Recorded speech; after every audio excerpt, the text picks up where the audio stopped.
Welcome, folks, to this book conversation hosted by the Institute of Middle East Studies at the George Washington University and co-sponsored by Howard University, featuring Dr. Mejdulene Shomali and Dr. Mona Araby, who will be discussing Dr. Shomali's recently published book, Between Banat, Queer Arab Critique and Transnational Arab Archives. Before further introducing them, let me first acknowledge that GW is located on land long tended by the Nacotchtank, Anacostan, and Piscataway people, and its early facilities and profits relied on enslaved labor. Addressing historic injustice does not end with this acknowledgement, but with ongoing commitment and work that involves us all. So let me now introduce our speakers for this evening, beginning first with Dr. Mejdulene Bernard Shomali, who is a queer Palestinian poet and associate professor in the Department of Gender, Women's, and Sexuality Studies at the University of Maryland, Baltimore County, UMBC. She received a PhD in American culture from the University of Michigan in 2015 and an MA in Women's Studies from the Ohio State University in 2009. Her first book, Between Banat, Queer Arab Critique and Transnational Arab Archives, is published by Duke University Press just recently.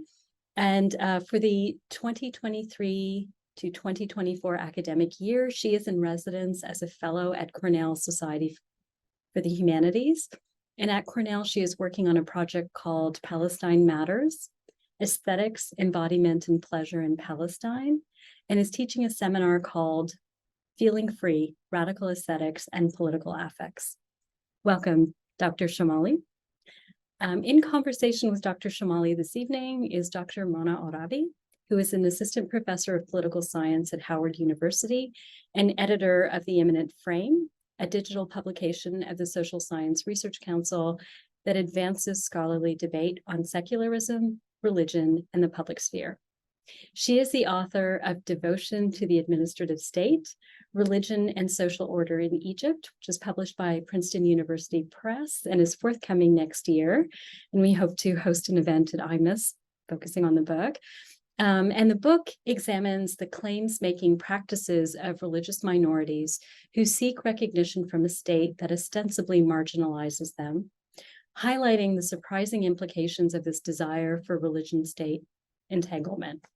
A scholar with multidisciplinary and multimodal research interests, Oraby is also the co-author of A Universe of Terms, Religion in Visual Metaphor, that was published by the Indiana University Press in 2022. And it is a graphic nonfiction book that, by reimagining the relationship between word and image, proposes an alternative form for scholarly production and communication. Before turning it over to Dr. Shomali and Oraby, I would like to share information about our final public event hosted by the Institute of Middle East Studies this fall semester.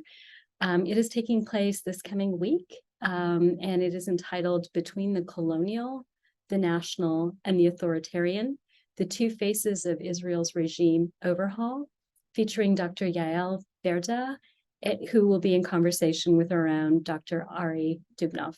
And that is taking place November the 16th from 1 to 2:30 p.m. at the Elliott School in room 212. Hope to see you there in person. And so without further ado, over to you, Dr. Oraby. Thank you so much for the introduction. It's a pleasure to be here in conversation with Dr. Shomali and to have this opportunity to read a book. I'll show you the cover of it here that I wouldn't normally have a chance to read in terms of the scholarly debates that, as Dr. Atiyah Ahmed described in my own scholarship, I wouldn't normally have a chance to read. So I read it with a great deal of interest and enthusiasm, and I was really, really pleased and excited to encounter a number of archival sources that I continue to think with since reading the book. So our conversation today will begin quite broadly and hopefully will draw those of you in who haven't yet had a chance to buy or read the book. I hope that you will after this conversation.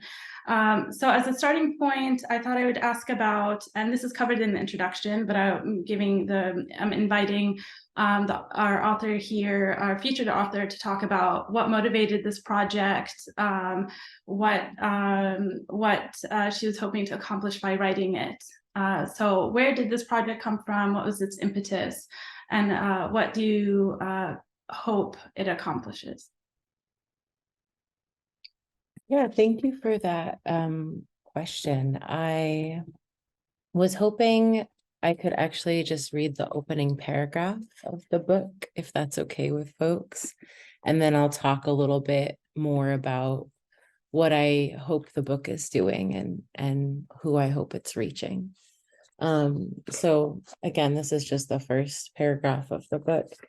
I began this work in search of ancestors. I wanted to find other queer Arab women. I wanted to hear their stories as evidence of my own history, as hope for my future.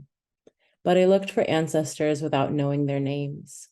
Many queer women eschewed the names available to them in Arabic or English: lesbian, gay, sohaqiya, shadda. Others did not publicly or politically articulate their sexualities for fear of violent reprisals. Some chose to live queerly, but their queerness was unremarkable. By this I mean they were remarkably strange, spinster aunts and Hassan Sabi cousins, whose sexuality was left pointedly without remark. I could not figure out how to call to other queer Arab women, and so I was at a loss to find them. Instead, over time, I discovered my kin calling to me: a knowing glance in a conference hotel lobby, a playful wink on screen, a double entendre intended just for my ears. Someone familiar, someone kin, called to me from many spaces and texts. Even when I could not speak to them, I felt the resonance. This book is the story of queer Arab women's becomings as I found it, but it is also the story of unbecoming, the unbecoming ways we are erased in Orientalist and Arab heteropatriarchal thought, and the unbecoming of identities and practices that do not serve us. Between Banat is my love letter to my unnamed ancestors. It is the knowing glance, playful wink, and double entendre between us. It is the ways that we call one another, not only for recognition and community, but to action and movement towards a joyful and pleasurable queer Arab future. So that's the opening paragraph of the book. And I think it feels very honest to me. I mean, I did write it, so hopefully it feels honest, but it feels very honest to me as the driving force of the book, right? Which is that I was looking for queer ancestry and evidence of queer existence, and it was very difficult to find for a number of reasons, a lot of them having to do with different forms of racist or oppressive discourses like Orientalism or anti-Arab racism or heteropatriarchy, heteronormativity. But I knew that that couldn't be the end of the story, and that queer folks have always existed across time and every place. And so I started to think differently about how might one would look for them, and what we would be looking for. And so the book is really just an attempt to tell a different kind of story of queerness. One of the reasons that people imagine that queer Arab communities are hard to find is because they are looking through the lens of a Western sexuality, or they are looking through a lens of sexuality that may not be applicable to our communities. And so you have to sort of change your vision. You have to tell a different kind of story, look for different kinds of stories. And so that's really the goal of the book, to sort of evidence the ways that queer Arabs have always existed in Arab cultures, to think about the ways that queer Arab subjectivity is not collapsible or identical to Western iterations of sexuality. Another really important facet of the book is to think about how both these ideas of queerness and Arabness are transnational subject formations.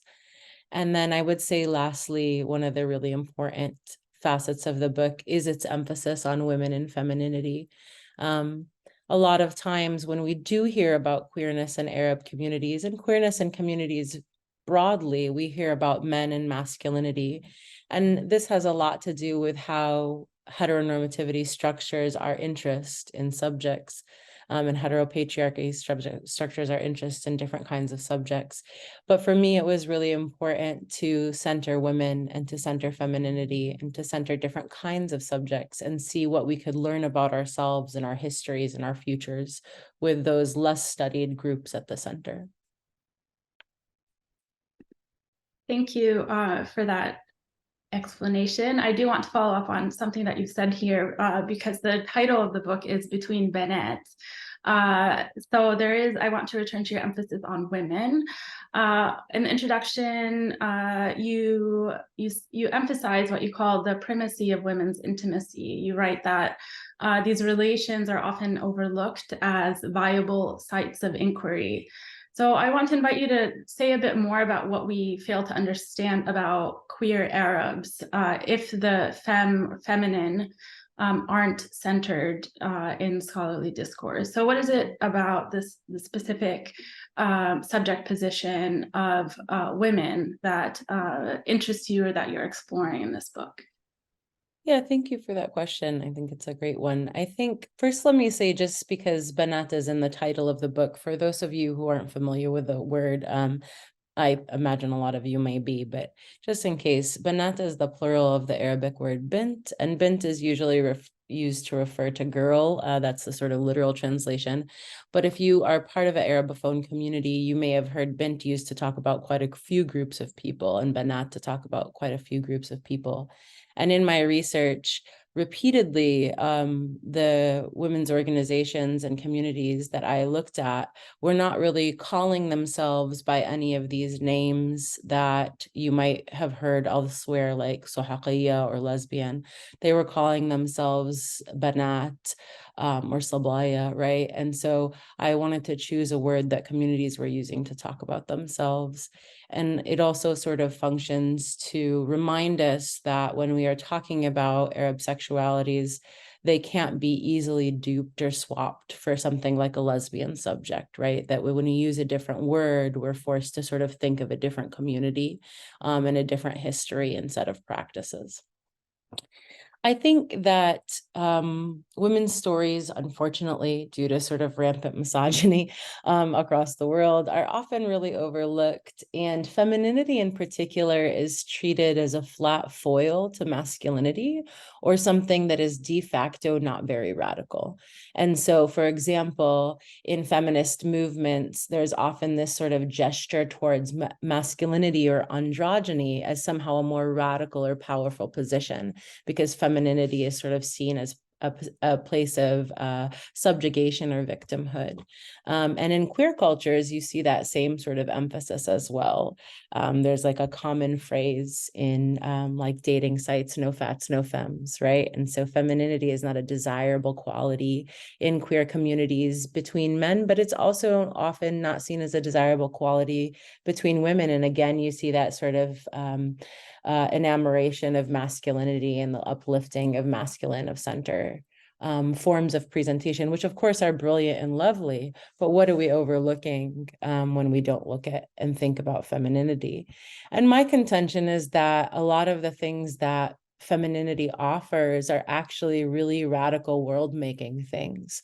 So femininity, from feminine spaces, we often see interdependence and an ethics of care and forms of intimacy that are personal and up close and caregiving, and that are not reliant on the state, but that are actually nurtured between women with their hands and their bodies.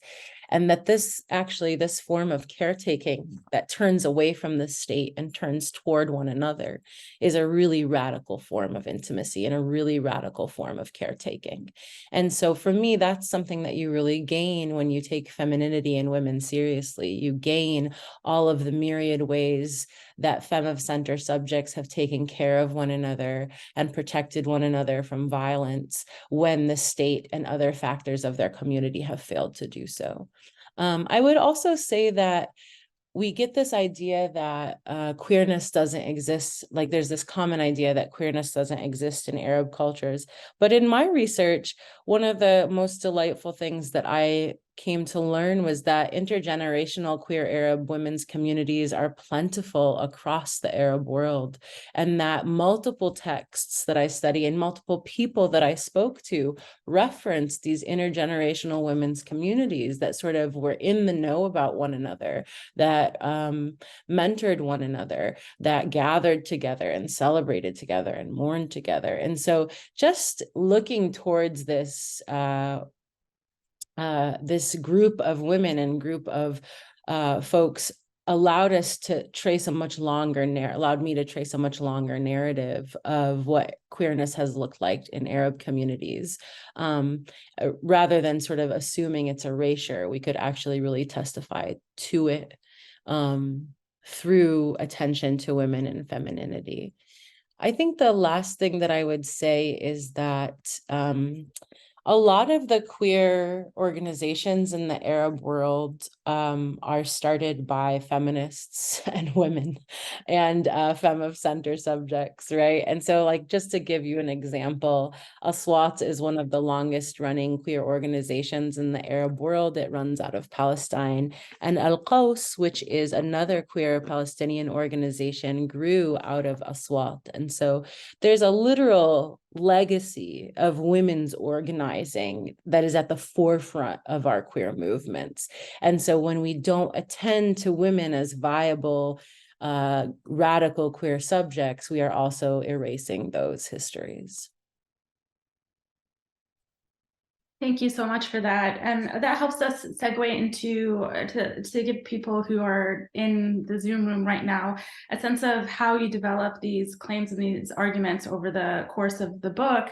The arc of it is you begin in chapter 1 by analyzing limiting discourses, the ways that femme subject have been bracketed in popular culture, in scholarly discourse, and so forth. You then move to what you call recuperating queer pasts, then to an analysis of the queer present, and in your final chapter, you point to the possibilities of a new queer world. Mm-hmm. So in all of these chapters, you use an archive that is plentiful and creative, experimental. I wonder if you could talk to us about how you conceptualize the archive. You discuss a range of materials from film to prints to graphic novels. How did you decide what to focus on? What are the types of things maybe you left out or decided not to engage with? Could you tell us a bit more about what the archive is in your project? Absolutely. I'm just scrolling up to my notes. Apologies. I know I wrote the book and yet here I am with my notes, right? So I think that I had to approach the archive a little differently because of the nature of its subject, right? So as I mentioned, when I was reading, I was looking for people and I was looking without knowing what to call them or who to look for, right? And so when you are sort of seeking a subject that has been hidden or hiding itself even, you have to sort of take a different kind of approach to the archive. And you have to take a different approach to text. And so I really hesitated to locate our stories in more sort of traditional historic state or legal archives. Those felt to me to be, I call the project optimistic in the sense that it is really forward looking. And I felt that looking at something like legal or state archives would probably not lead to an optimistic narrative. Which isn't to say that there isn't hard things, but rather that we have a pretty decent account of hard things. And it's nice sometimes to look for the good, right? And so, so I really tried to look at other forms and I turned, to art and cultural production ultimately as the space from which we hear people speak and tell their stories. And particularly for communities that are disenfranchised without access to power, art and cultural production are the traces and the legacies that they leave, the way that they are able to sort of make their stories known. And so I wanted to look at at texts, film, literature, art, visual culture, all of these sort of things. And I wanted to try to look at a myriad of sources because as I was working, I'm trained as a literary scholar, and you can see that bias in the book. A great deal of the chapters are devoted to literary text or devoted to the written word. But something that I sort of learned as I was working is that there were some things that were sort of difficult to articulate in language, in the verbal. And I'm not just saying the verbal Arabic or the verbal English, I'm saying in the word itself, it seemed like there was like limitations. And sometimes those limitations were overcome through a visual register, and vice versa. Sometimes the visual register precluded a certain kind of story that a written register or a verbal register might tell. And so it was also important to me to look to different genres and different mediums as a way to paint a bigger, broader picture of this queer community, this queer history that I was looking at. So that's a little bit about the genre. Similarly, it was incredibly important to me to work in Arabic and in English, which are my two primary languages. And I would have worked in more if I had at all an ear for language, but my friends, I do not. And so that's what I was able to give you. But particularly it felt, especially because I was committed to a transnational project, and it felt disingenuous to me to not work in Arabic, to not spend time with Arabic texts. And so I chose to sort of look at Arabic novels and Arabic essay collection and Arabic films as a way to sort of balance out some of the Anglo-centric location that I myself come from. And then what else was I going to say? I guess about the archive itself, the last thing I would say is that because I wasn't looking at traditional state archives or legal archives, I sort of turned towards queer and queer of color critique to think about how to constitute an archive for a community that has been historically erased. And one of the things that I learned, and this is through the work of people like Angelia Rondekar and Anne Svetkovich, is that we can constitute an archive of feeling, that we can constitute a constellation of things through our relationship as a researcher to a set of things and practices and texts. And so I have feeling sort of undergirding the archive. I am, talking about that wink and that nod and that double entendre that is felt when you read a text and you read it queerly. You engage in a form of queer spectatorship that allows you to see yourself in a text. And so I also was sort of really relying on this, as you said, kind of different version or experimental version of an archive to gather our texts, rather than, again, ceding what constitutes an archive to more traditionally powered sources. Yeah. Right, thanks for that. I want to go back to something you mentioned a few minutes ago, which is that even as you use Arabic and English words or scripts, and embed them in the book, I'll just show people here a sense of what this looks like. You mentioned a few minutes ago that you also experience in creating this project the limit of the word itself. Mm-hmm. So were there particular chapters, or was there a particular chapter that was really difficult to write? And what about that chapter was challenging? Yeah, I think so chapters 3 and 4 of the book began as a singular chapter, which was a big mistake. So just for folks who maybe aren't familiar, chapter 3 of the book looks at 3 Arabic novels that were hailed as lesbian novels by various critics, written in Arabic. They are from Lebanon, Syria, and Saudi. And so those are the 3 novels, and they have been translated into English as well, although I worked in the Arabic and read the translations as well. And then the fourth chapter is 3 collections of personal writing, essays, poetry, etc., put out by 2 activist organizations in Palestine and Lebanon.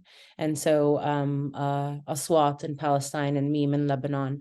And these collections were sort of writings gathered from activists in that community and then edited together in a collection and then self-published by those activist organizations. So originally those 6 texts occupied a singular chapter. And so that alone was a hard thing to decide that I really needed to break that up. And I ended up breaking them up sort of generically. That made a lot of sense to me. But beyond that, I would say the hardest chapter to write for me was chapter 3, the chapter on Arabic novels. And that's for a few reasons. I was in an Arabic school until the 9th grade. And so I have a 9th grade understanding of Arabic, but I've lived in the United States since then. And as a reader and a writer, I'm not as strong as I am in English. That's just the de facto truth. And so just as a reader, I struggled to enter those texts with the same facility I might enter an English language text. So that was, but like I said earlier, it would be really disingenuous to write a book like this without working in Arabic. So that was hard for me. I think the other thing that was hard is that those 3 novels have a lot of pain in them. There are narrators who experience sexual assault and various forms of sexual violence, narrators who experience classism and ableism, characters who experience profound racism, and the impact of war and poverty on their lives is really shaking, right? And so the content of the works were quite painful.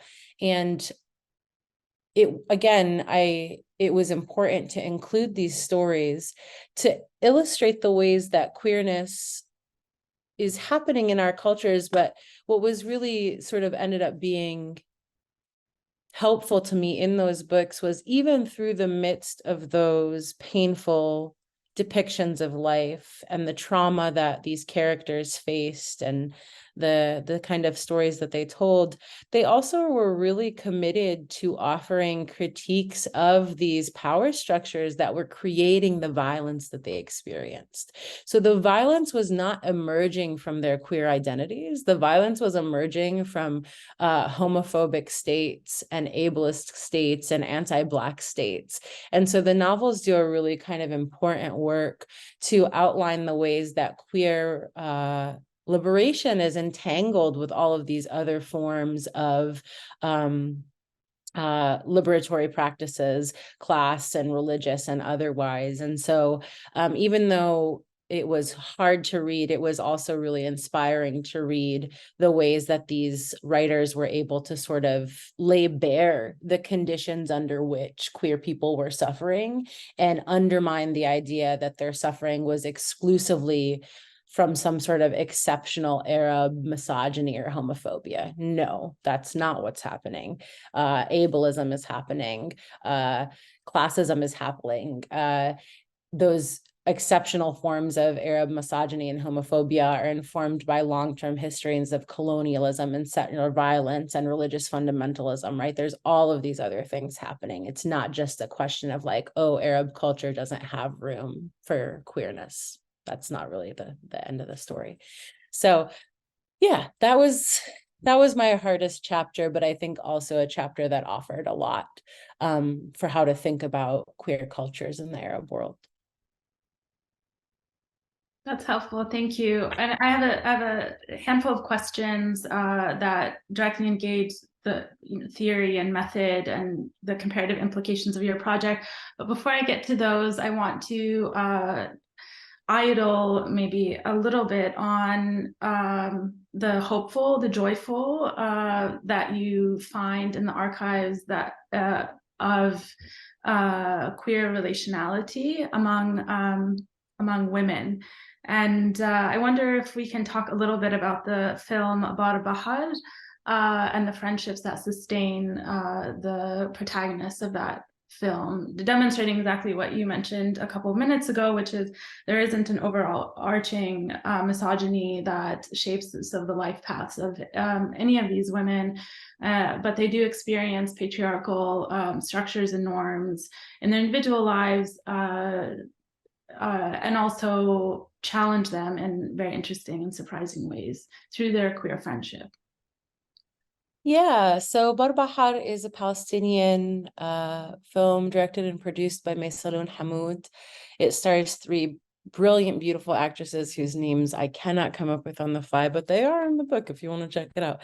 And the sort of premise of the film is that these three women become roommates. They live in the 48, so they live inside Israel. And one of them is a human rights lawyer who defends Palestinian prisoners. One of them is a DJ by night and sort of an odd jobber by day.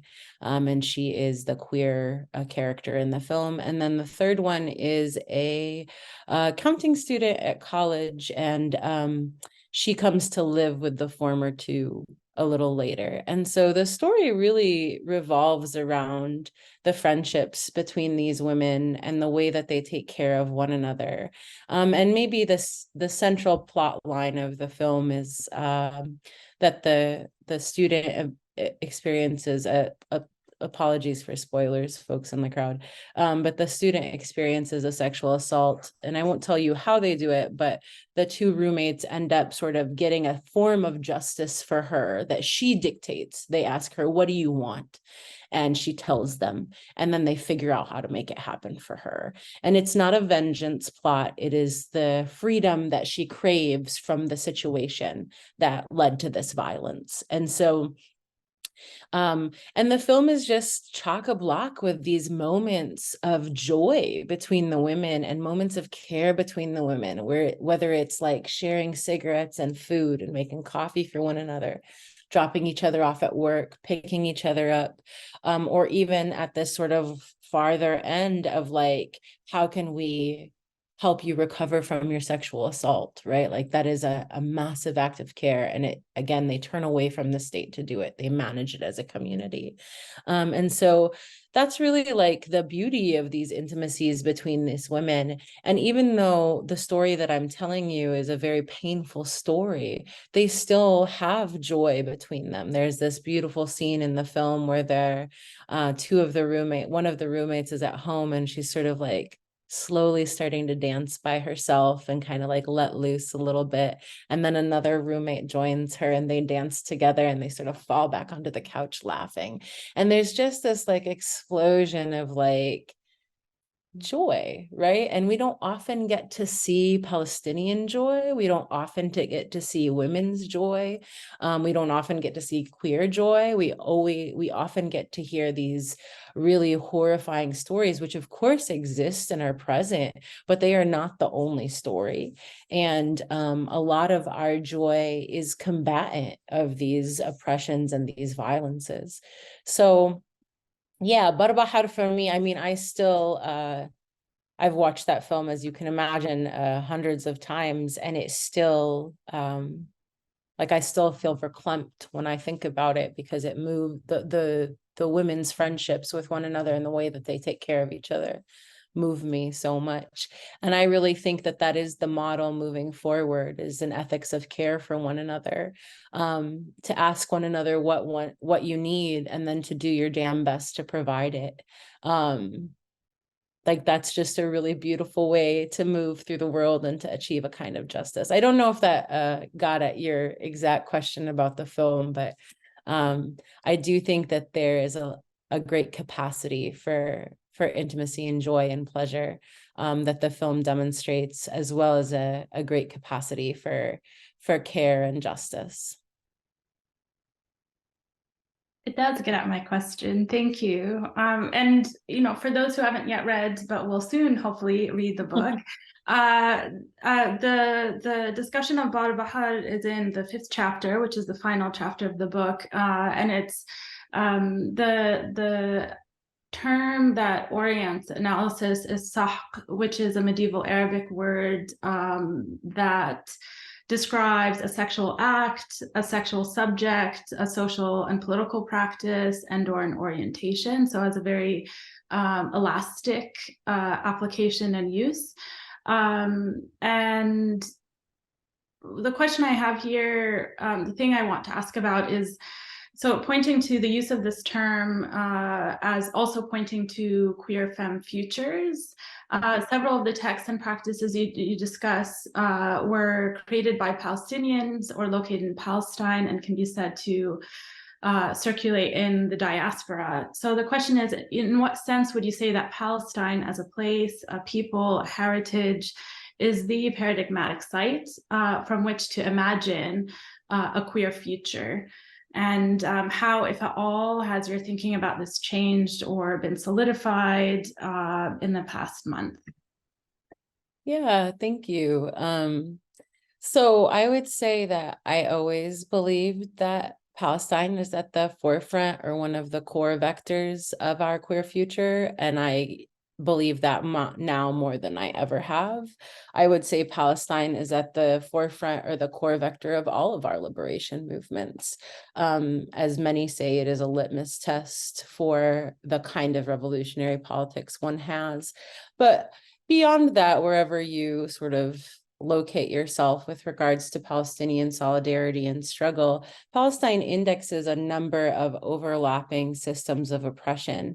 And so the disentanglement of those systems really allows us to imagine provocative queer future. So as a queer person in Palestine, you are not just sort of working against homophobia or heteronormativity, you're working against the settler occupation, against empire, against homo and heteronationalism, against sexism, against the weaponization of religion. All of these things sort of intersect in the question of Palestine and in the plight of Palestinian people and queer people in Palestine, right? Queer Palestinians. And so there's a lot of really deliberate and heavy work to liberate queer Palestine. There's a lot to dismantle and to challenge, but then by the same token, there's a lot to gain, right? Because there's so many sort of, like I said, intersecting apparatuses that contain us. And for queers to be free, you're really looking at the freedom of many kinds of different communities. And so, you know, all our women of color feminists and Black feminists in particular have always taught us that if you open up the path of freedom for your most vulnerable communities, you actually ensure the freedom of all of your communities. And I would venture to say that queer Palestinians are an incredibly vulnerable community, not only, as I said before, with Barbahar or with the novels because of their queerness, but because of the profound state and systemic violence which circumscribes their lives. And so I do think that Palestine is at the forefront of our queer futures. I think that free Palestine will be a queer Palestine. And I think that queer people are at the forefront of our liberation movements all the time anyway. I can think of a number of organizations on behalf of Palestine from and outside of it that are led by feminist and queer actors, right? And so it's both a sort of like theoretical perspective of like, how do we ensure that the most vulnerable members of our community are also free? But it's also an incredibly practical one. Queer people are at the forefront of the movement. They are doing work to liberate our communities. And so yeah, I just yeah, if anything, like you said, it's solidified in the past month that Palestine is the sort of primary site to imagine futurity. Thank you for that response. And my last question before we open it up to questions is about the comparative implications of the project. And especially curious what the audience or people in our room might also think along these lines. So one question, as I read the book, one question that came to mind repeatedly was whether the approach to queer of color critique that you develop can be adapted to other contexts. I wondered, for example, whether this book offers something like drawing on the subtitle of your book, Queer Native Critique and Transnational Native Archives. The idea here is not at all a suggestion that queerness across any communities, Arab or Native or otherwise, is synonymous. That's not at all what I'm implying or assuming. Instead, I want to think with you about the comparative implications of the project, to the extent that Arabness, as you show very clearly, describe very clearly in the introduction and show clearly throughout the book, is one of many affinities. It is an affinity shaped by coloniality, nationalism, heteronormativity, a politics of authenticity and respectability. In my thinking, so are other affinities. So do you imagine this book, this project, having or showing us a way forward for thinking about other intersecting formations shaped by these, by the weight of history and power and exclusion and so forth? Yeah, absolutely. I would say it's sort of multi-directional. So queer Arab critique would not be possible without queer of color critique, right? It draws heavily on queer of color critique and transnational feminist thought. And so I pull spectatorship from someone like Jose Munoz's work on disidentifications. And I use David Eng's work on kinship and intimacy to talk about kinship and intimacy, and how I think about home and diaspora is indebted to someone like Gayatri Gopinath. And I look to like gesture and ephemera from Juana Maria Rodriguez. And I think about relationships to the land and into indigeneity from Native scholars like Coley Driscoll and Chris Finley, right? And so queer Arab critique is fundamentally sort of like pastiage of the useful frameworks from other queer communities who are at the nexus of all of these intersecting vectors of oppression or power. And so I definitely think that the queer Arab critique is sort of a articulation of how we might utilize these queer and queer of color frameworks to think specifically through an Arab project. And so I also hope that the same way that I draw on these ethnic studies scholars and transnational feminist scholars, that queer Arab critique can then next be used as a stepping stone for people to try to think through other kinds of queer subject positions. And I am hopeful that the last chapter regarding respectability and authenticity becomes one of those stepping stones. In fact, I think that I learned a lot from queer folks and from Black feminist critique about the limits of respectability. And I learned a lot about the limits of authenticity from Indigenous studies. And I think that the rejection of authenticity and respectability as the primary metrics by which we gain our humanity is a flawed framework. And that is what I hope can carry out from the book to other forms of comparative or embattled subject positions. Respectability and authenticity sort of create exclusionary or certain sort of bounded communities whose freedom is predicated on other groups' lack of freedom, and they're ideals that not everyone can access. And so I'm hopeful that as we move forward and as we continue to build these intersections between our communities and these solidarities between our communities, that we can come together against things like respectability and cultural politics of authenticity as the ways that we separate ourselves from one another. Thank you so much for that response. We're going to open now to questions from everyone else in the Zoom room. So please go ahead and write your questions in the chat.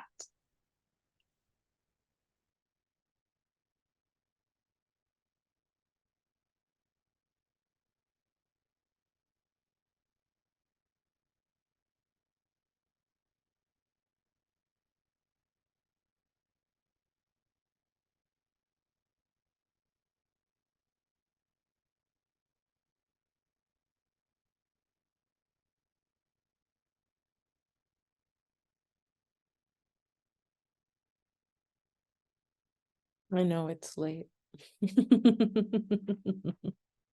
It's late and it's been a heck of a month, my friends.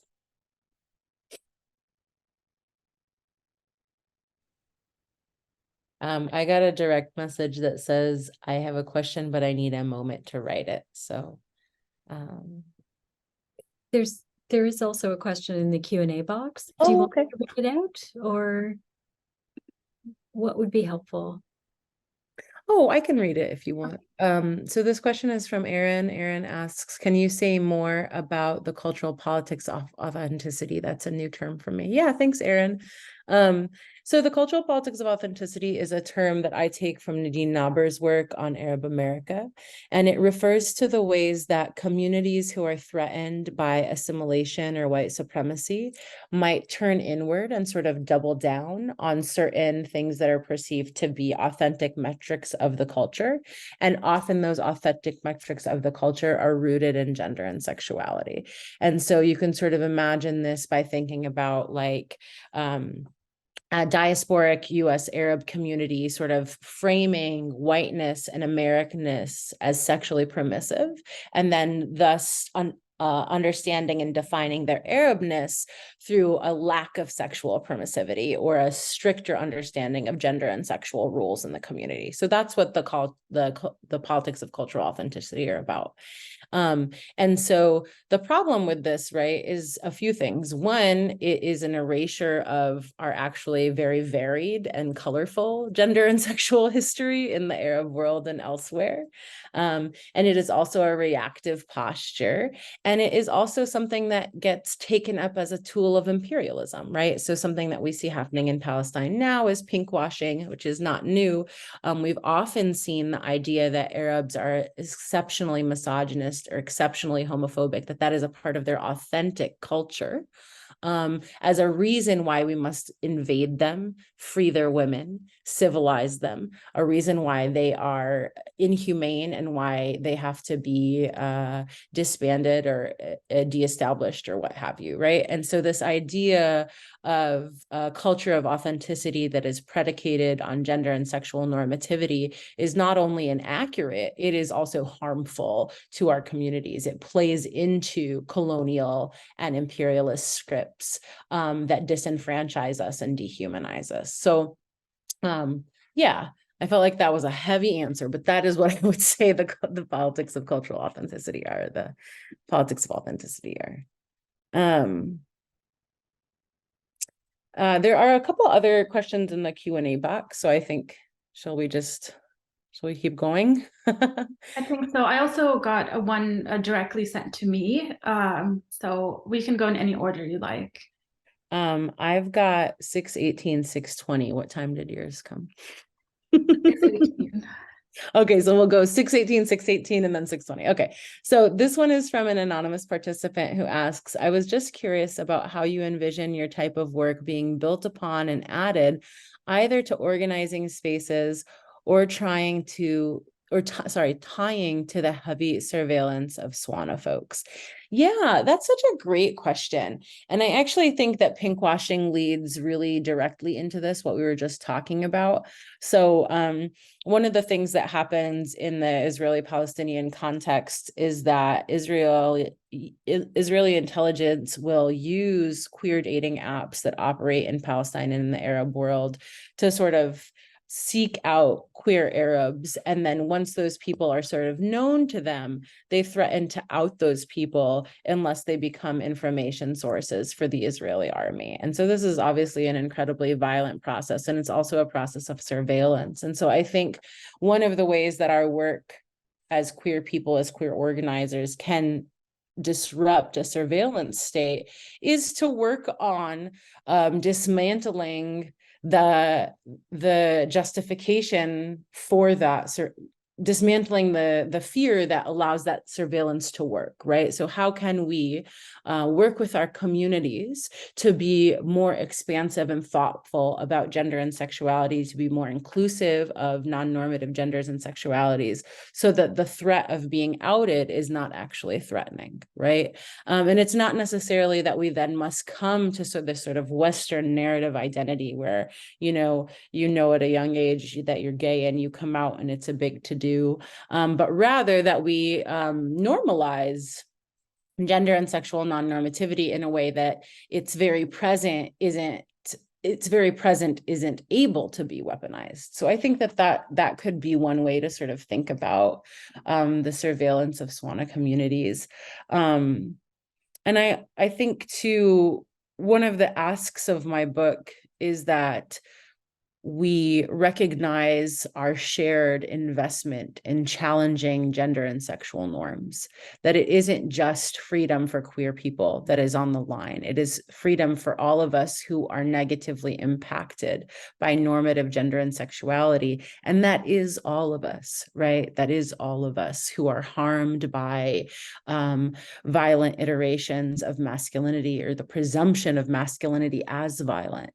That is women who are affected by misogyny, who are not queer, but are just affected by these normative understandings of misogyny. And so I think that an antidote to surveillance always is collectivity, is to turn towards one another for safety and for community, to keep one another safe, to recognize our shared stakes, and turn away from the state as the site of safety and turn towards one another as a site of safety. So now your 618 question. All right, great. So the question goes, what did your inner dialogue look like while maintaining an optimistic outlook during your research? Did you have to push back against any potentially internalized desire to be quote unquote logical or quote unquote accurate, or to quote unquote center masculinity? Oh, about masculinity in particular. I mean, I didn't have a problem with that. I was like, masculinity out the door. But I will say that I get a lot of pushback on it. So I get two primary questions about my research. The first one is, why don't you talk more about religion? And the second one is, why don't you talk more about men?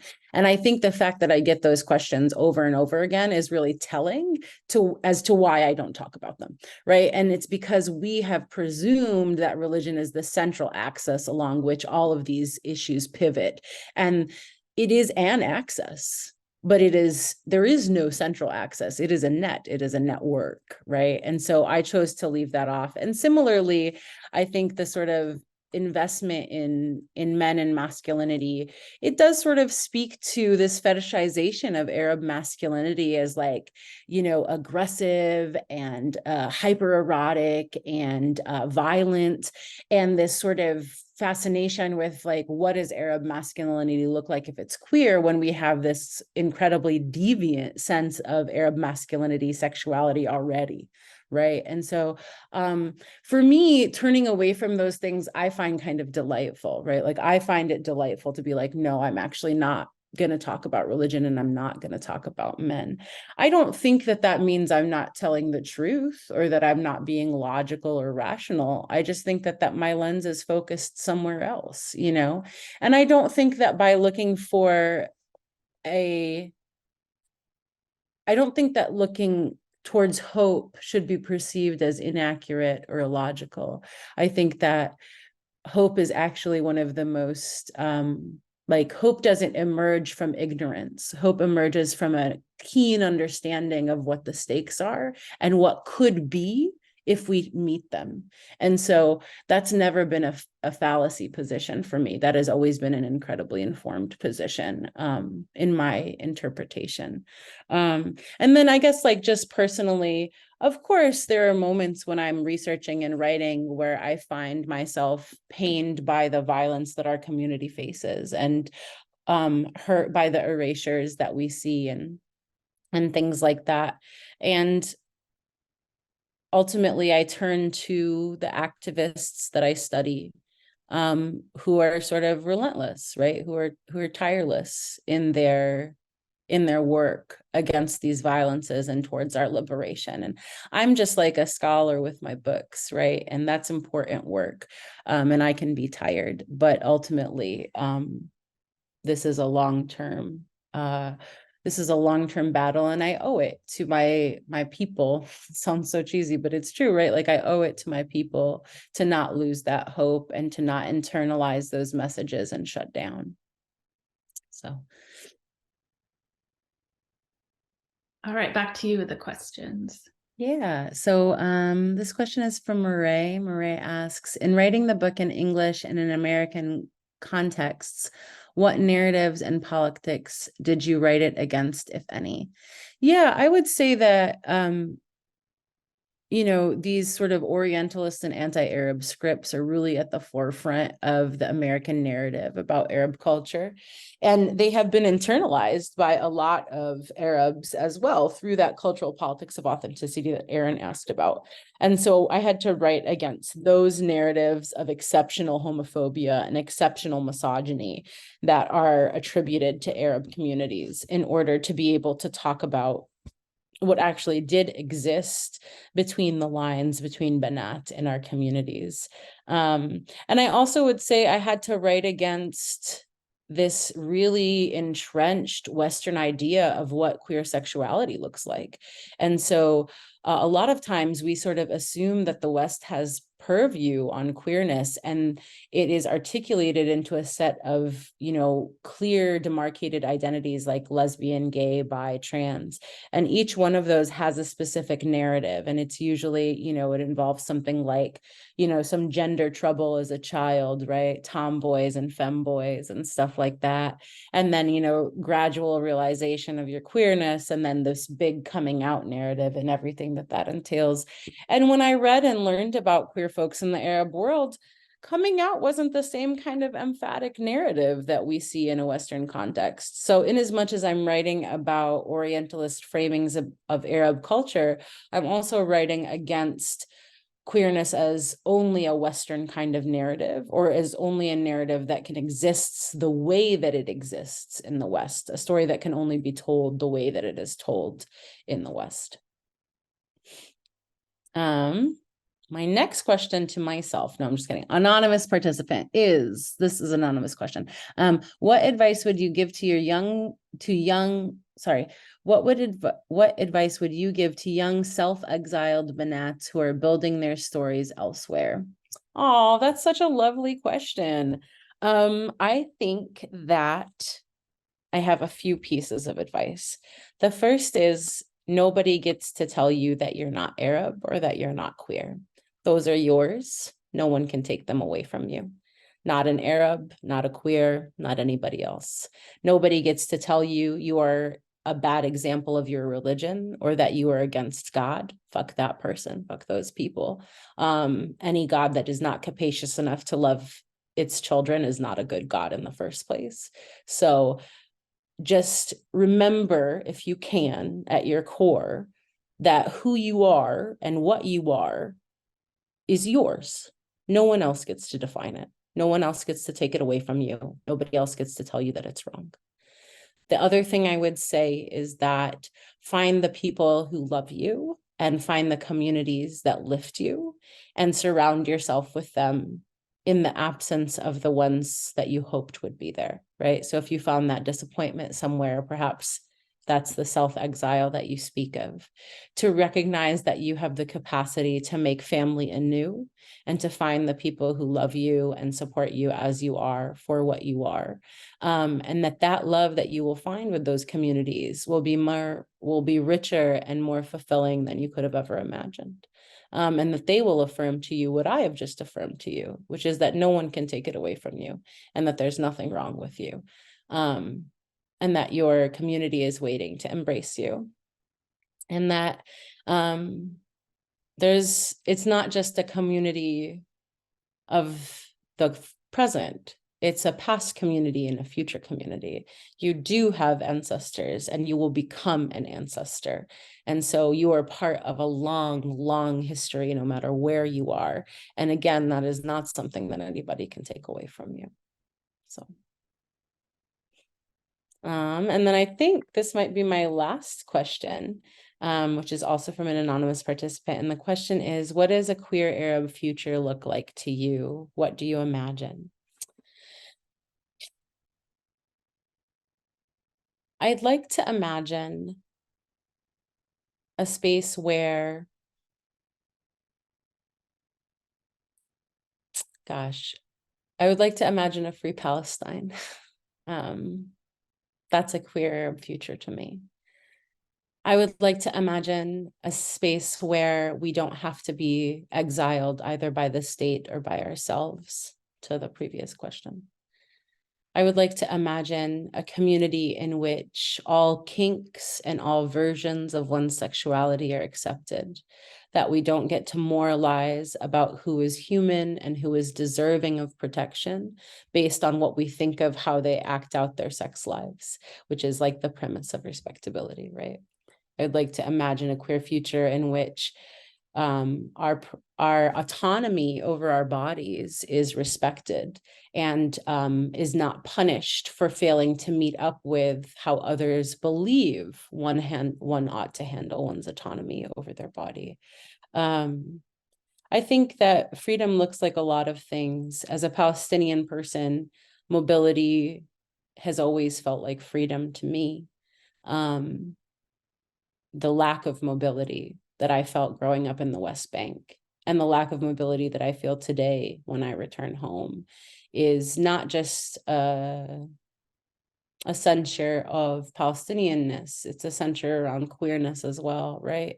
Because these are inextricable kinds of stories. And so I think the freedom of movement is a kind of bodily autonomy that we are denied as subjugated peoples in a number of ways. And so that feels like part of a queer, free Palestine to me.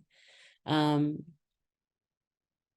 also think that maybe a queer future is one where we do not value certain kinds of bodies over other kinds of bodies, right? And so that we don't have to continue to fetishize masculinity or thinness or certain kinds of embodiments, that we can recognize that all bodies are good bodies, and that all genders are good genders, and that gender is not on a binary and neither is sexuality. And so I think for me, often what I think about when I think of a queer future, I actually think about like, what do we get rid of, right? Like, what can we get rid of? And then the future is this endless open book. Like anything can go in its place if you remove the restrictions and the binaries upon which we are basing our identities and our movement and our freedom right now. And so, yeah, those are some of my hopes, my visions. Thank you for that question. Oh, there is actually one more question. Sorry. Do we have time? I don't know where we are on time. We do have time. Okay. Go What ahead. time? Okay. So this question is from Sabiha. What are the most urgent questions to be addressed in light of the current anti-gender backlash sweeping our region in the so-called Arab world? How do we, as gender studies scholars and aficionados, move forward? Thank you. Yeah. Oh, what a big question.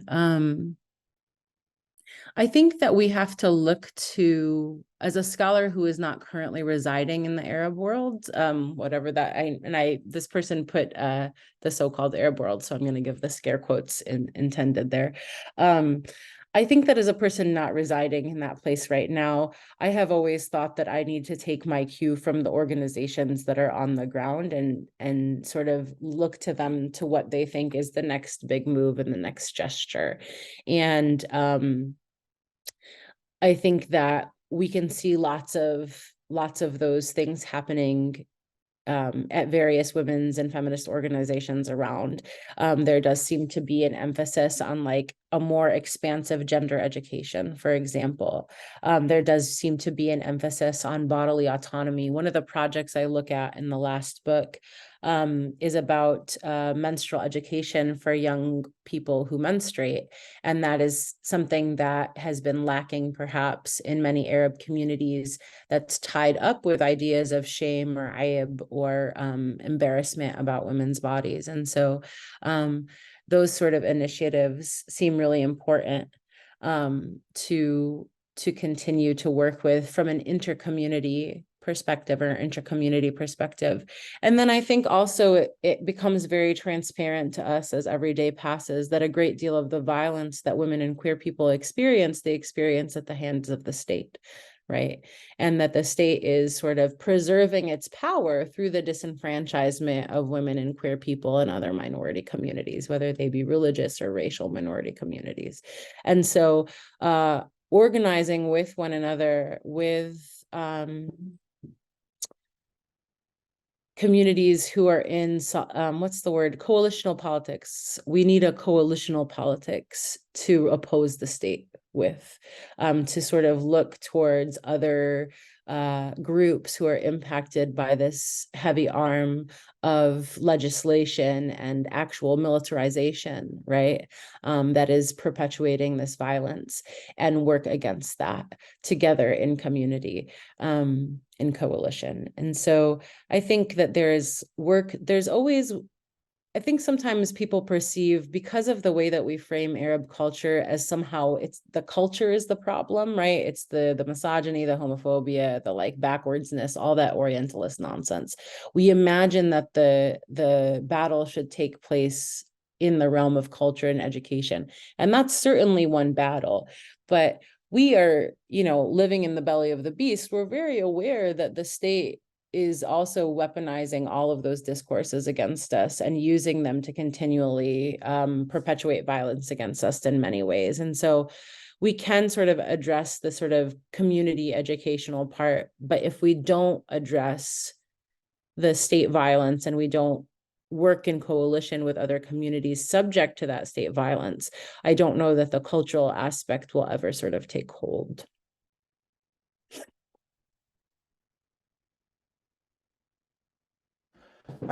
Hello. I just kind of had like a context for my question. This is weird. I don't know if I could turn on my camera, but it's all right if I can't. But basically, I kind of had a question about your talk about authenticity. And I think I've been thinking a lot more about authenticity and its tie to safety in the public sphere. And what does it mean for specifically queer and trans folk to engage with that kind of gender presentation and that kind of aspect of cis passingness and straight passingness, and how that adds that kind of like level of security and that level of safety. And I asked this specifically because I was the person that asked about the surveillance of Swana folk and the kind of weaponization of Swana folk. But yeah, that's kind of like where my brain has been, and also like how people navigate public spheres and what is authenticity within queer circles outside of that kind of like heteronormative cis gaze. But yeah, we just would love some context. Noon, before you stop talking, I was scrolling in my screen to try to find your name and thus missed the couple first sentences that you said. Will you repeat your question for me? I'm very sorry.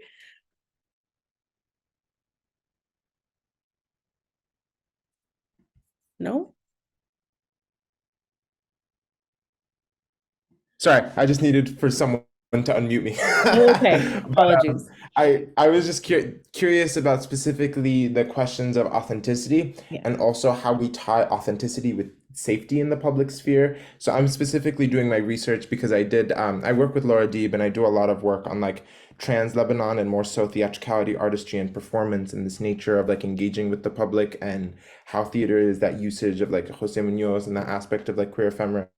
But yeah, I'm just like really thinking a lot about how when you were writing about authenticity, it was in such a way that was like through this kind of like occidental gaze, and this kind of way that we refer to authenticity as like authentic to the global north. And I was wondering like what that would look like specifically for queerness, and like with drag and just in general performance, like what is removing certain objects of gender, object of performance, or objects of authenticity mean to that kind of like creation of self. But yeah, thank you so much. Yeah, that's such a beautiful question. And I think maybe more than one that I have to think about more. And I think that will continue to unfold. But I think some of my initial thoughts, I do think that there has historically been a sort of assumption of safety in a performance of authenticity, right? And so we see this, and this is because what I did catch of when you first posed the question, the idea of like trans passing is sort of like predicated on this notion of like, if you can appear to be authentically the gender that you are presenting, then that affords you a certain kind of safety, right? Except that safety is like really arbitrary and really contingent and often precarious, right? Precarious at any moment. And so I think that part of a desire within queerness to undermine authenticity is to remove that very expectation, even within queer communities, that what it looks like to be a good queer is a flawed concept, and that is actually doing harm to us rather than good. Not only because we shouldn't have good queers and bad queers, just like we shouldn't have this sort of like Americanized post 9/11 good Muslim, bad Muslim thing, right? Just like we shouldn't have those things, we shouldn't have that because it's impossible to achieve for most subjects, right? Like the idea of a good queer or a passing queer is a sort of tier to which many cannot access. And so it's an inherently sort of hierarchical position, and it ends up creating further stratification within our communities rather than actually allowing our communities to come together and take care of one another. And so I think challenging authenticity within queer communities is an important part of our liberation. And I think part of it is sort of like refusing these ideas around what trans people should or ought to look like, refusing ideas around what queerness should or ought to look like, and what kind of practices should be protected or should not be protected. And, doing that with the recognition that we might imagine that these good performances of authenticity or passing are keeping us safe. But what we know historically from fascist regimes is that at any moment, you will not be safe anymore. And so your safety is not with a public that receives you as authentic. Your safety is with the community that receives you as you are, right? And so that's really what I would hope to see within the queer context itself is sort of challenging the sort of stereotypes and homonormativities, right, that exist within queer communities. And I think that that is true both in Western contexts and it's true within Arab contexts. Like I write in a different essay, I write about this book called Guapa, and it is there's a couple characters in there, and one of them is sort of more masculine presenting, and one of them is more feminine presenting. And there's a great deal of derision towards the feminine presenting person. But at the same time, that feminine presenting person is seen as somehow more radical, assigned male at birth and then feminine presenting. And so he's a drag queen in the book.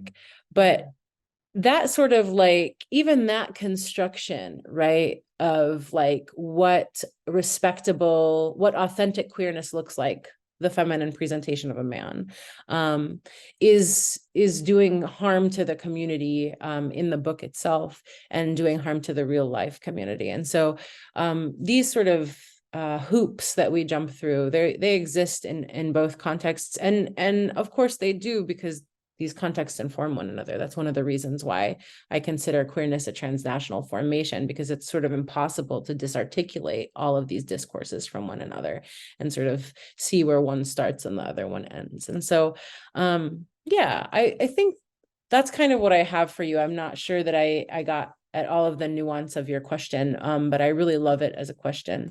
And I think I'm excited to see what you write about it so that I can learn from you. We have someone in the chat who had their hand raised, so I'm going to unmute them. Hi, can you all hear me okay? Yes. Yes. Okay, awesome.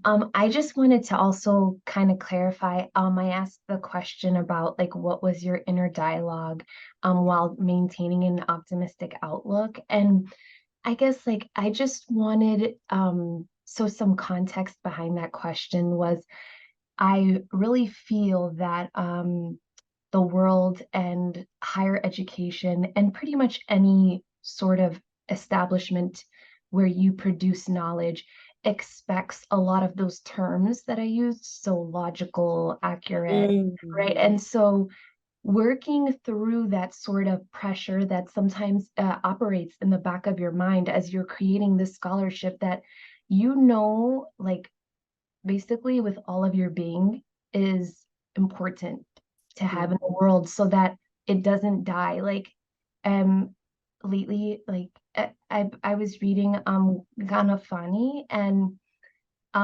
talking about how the Palestinian story should never die, right? Like regardless of what happens, regardless of what happens with a potential state, how things evolve, the story of like the Palestinian people should never kind of be erased. And I have this sort of like almost urgency, I feel like, to write about things, right? But in the back of my mind is that difficulty of um, these criticisms that are downloaded into the cultural software and then into yourself, right? And so how to work around that is more, I guess I'm almost asking for a little advice of like how to work around that. What was that inner dialogue for you and how you were able to push back sort of these things that we just download within ourselves? So that was long-winded, but I hope it explains things a little bit better of like what I meant by that question. And thank you again, Mona, for saying the quotes after every word. Yeah, thank you for your clarification. I'm glad that you clarified it.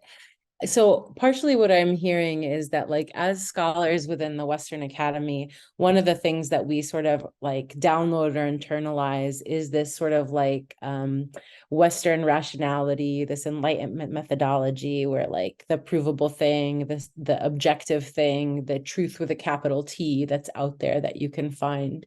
And how do we like undermine that form of epistemology that often is holding up capitalist white supremacy, right? Like that's the Enlightenment is a continuation of like white supremacy, or it's an instantiation of it. And so all of these ideas about like cold rationalism and objectivity and not having bias, like anybody can come from a subjectless position. These are inheritances of a white supremacist framework. And so how do we stop engaging in that or refusing that? I think that's a lifelong question, particularly if you are working in a field in which a lot of how you move in the field relies on people reading your work and telling you that they think it is rational and good, right? And so partially what we are also thinking about is to whom are you writing and to what end are you writing? And how can you maintain your firmly held and rightly held positions and orientations in the face of this onslaught of sort of like rational Western thought that is really about a form of erasure. And for me, what I've done, and I can't say that I know the end all be all answer to this question, but for me, feminist thought, particularly women of color feminisms, has been really important to me because of the ways that they acknowledge alternate forms of knowledge and how important alternate forms of knowledge are, right? That we ought not assume that everything that we have to learn can be learned from an institution, that we actually learn in community and from one another, and that experiential knowledge is one of the most profound and important forms of knowledge, not necessarily this sort of if A then B knowledge, right? But that rather experiential knowledge, what we what we know from living in our bodies and interacting with the world is pretty important. And so trying to remember those lessons and to look to those scholars, people like Audre Lorde and Gloria Anzaldúa, who have other problematic things. Well, Audre Lorde has no problems, but it's a perfect scholar. But, you know, to look towards these writers and thinkers that, you know, constantly sort of ask us to step away from that sort of sterile form of thought, and that those kinds of epistemologies that would sort of malign us and erase us, to sort of come back to them over and over again. And so that's something that I do, is I try to come back to those thinkers repeatedly and let them be the guiding voice in my head, rather than you know, reviewer number 2. You know, so that's part of it. The other thing I think I heard so much pain in your question, friend, and the urgency that you feel about the erasure of our stories and the urgency of Palestine, not just in this moment, but my God, in this moment. And I just want to say that you are doing it because you are continuing to show up and tell the story, right? That is, at the end of the day, what we owe one another, is to continue to show up and to continue to tell the story, and to insist on that urgency, and to insist on those histories, and to insist on making space for your people and for your community and for their legacies, in the face of all of this violence and in the face of all of this erasure. And so I say this in actually the acknowledgement sections of my book. I wrote a great deal of the book after COVID started. And so I was isolated, and it was really painful and exhausting to work on something this intimate in isolation. And when I got really tired and I wanted to quit, I tried to, and again, this is, you know, it maybe sounds a little corny, but I would just kind of think of my ancestors and like what I was able to do that they could have not imagined for me to do, and what I was experiencing that they could not have envisioned for me, and that my debt to them was to continue to resist erasure, and was to continue to tell stories, and was to sort of make space for our story and for our communities. That was sort of the like, that was not just an obligation, but that was the gift that they gave me, right? That's the gift. I say this about my parents all the time. The best gift my immigrant parents gave me was time, because they worked so goddamn hard, and I don't work nearly as hard as they do because they worked that hard, right? I have a gift of time that they could have never had because of the nature of my labor. That was not the nature of their labor. And so in honoring that gift, you know, that's where I draw some of my determination to continue forward and to resist some of these narratives, because I'm indebted to what came, and I know what is capable for what is coming. And what is coming, what we are enabling is actually really exciting. And so the debt and the sort of like promise, you know, I feel like those are really important to me. So on that note, I'll just wrap things up. Thank you so much, Mejdulene, for joining us. Everyone here, the book Between Banat is available now with Duke University Press, so another plug. Thank you so much for your time, and thank you all for joining us this evening.